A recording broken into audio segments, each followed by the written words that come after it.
A Jazz Lesson Podcast, episode 432.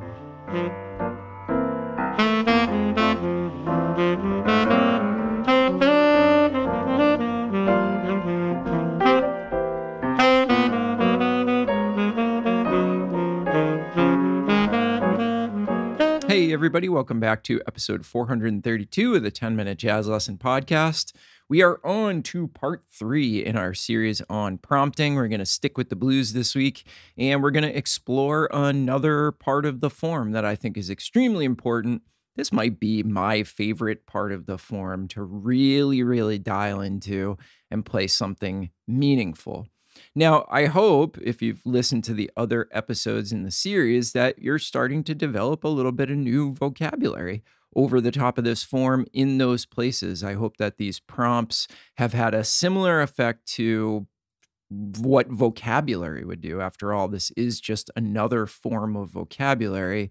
It's just in the form of prompting rather than like going into a solo and kind of stealing something from somebody and, trying to put it in all 12 keys and then trying to put it into your solos. Remember, this is just a practice tool, right? So you should be doing this in the practice room when you're thinking. And when you're in the practice room, that's really your time to think, to really think about what's going on, to slow time down and really try to work some stuff out. And then the hope is that you do enough of this work in the practice room that when you are soloing, you can literally stop thinking about anything and some really quality stuff will come out. And what you want to play is always going to be a little bit behind what you can play. So also realize that that's a little bit of a mental trick to save you from frustration. Remember that what you can do in the moment without thinking always is kind of a lagging indicator from what you're doing in the practice room. So you can't expect it to be a one-to-one proposition. Well, I worked on all this stuff in the practice room 3 hours ago. Now I'm on the gig. Why isn't it coming out? You really have to wrap your head around the fact that's not the way it works. What you do in the practice room today may come out in your solos a month from now, 3 months from now, 6 months from now, a couple years from now. And that's just the nature of this pursuit. So do not get upset, frustrated, depressed by the fact that what you're working on in the practice room doesn't come out. This is all cumulative. Okay, let's dive into the actual meat and potatoes of the episode today.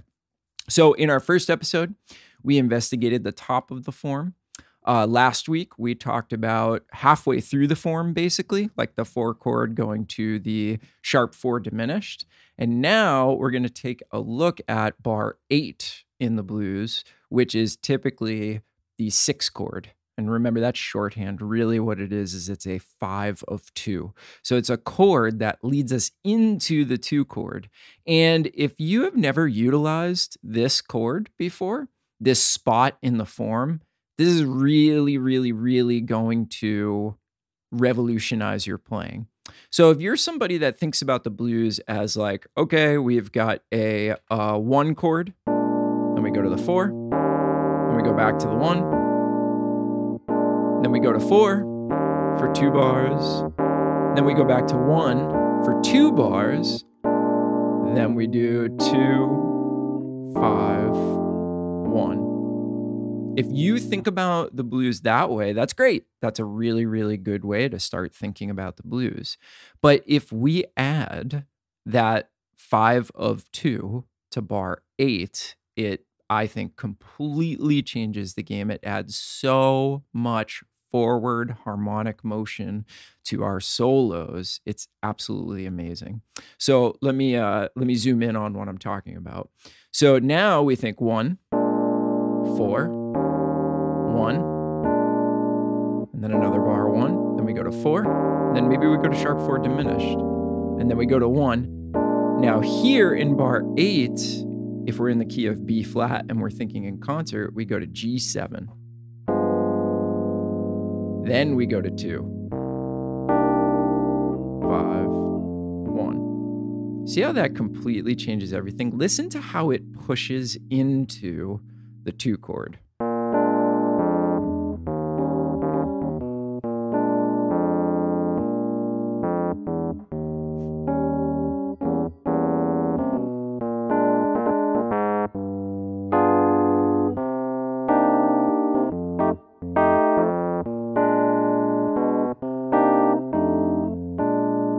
Isn't that nice? And if you've not been using that, wow, could really change the game for you. Okay. And typically we will, most of the time I think about it as a flat 9 chord. So G7 flat 9, because that flat 9 just leads so nicely into the 2 chord, which is minor. Okay, so let's look at our prompts. So the first one is just a little kind of scale run. There's not that much going on besides this cool little lick. And it leads you into the root of the 2 chord. Let's hear that again. And then you can figure out what you're going to play over the 2-5-1. Maybe it's another concept you've been working on, or maybe you just kind of let yourself go rogue and see what you can come up with. So there's our first prompt for the week. Here's our second one, which is another sort of scale run, but this one has a more interesting rhythm. There's a quarter note in there. And we also utilize a different interval structure, so it jumps around a little bit in the middle. So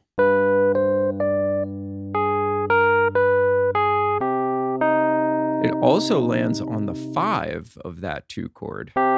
So now you're going to actually be inspired to play some completely different material over the 2 chord because of where you land on that 2 chord. Let's hear that one again.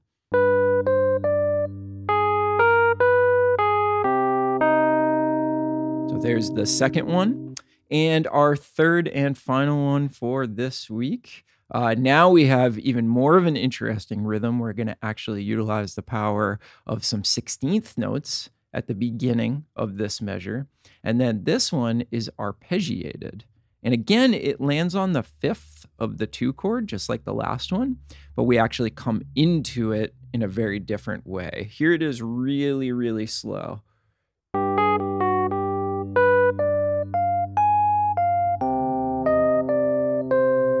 And I've actually included a little bit more over the 2 chord. I've got 4 notes over the 2 chord, and then you'll take over after that. Let's hear it again.